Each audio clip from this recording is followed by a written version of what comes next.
We talk a lot on this channel about art, right? What is art, philosophizing about it, all that stuff, right? But one thing I feel like we often skirt around that's probably the most commonly talked about thing in art is art criticism, right? There's this idea that you can take any piece of art, despite its subjectivity, and still critique it on its merits, on the ideas presented in it, XYZ, right? And I don't think anyone would disagree that what we consider to be good art criticism comes from somebody with good taste, right?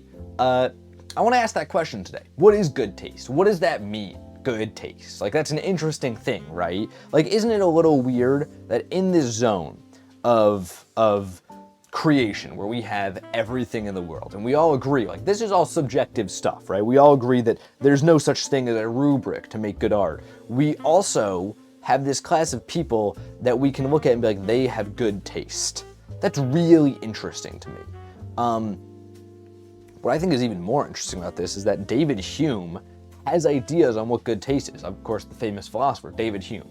That's weird. Like, that's a weird thing, right? That he has ideas on what makes a good art critic. I'm not going to fully go into his ideas and break them down today, because that's not what this video is about. But I do think that his general framework here tells us a lot about what good taste is.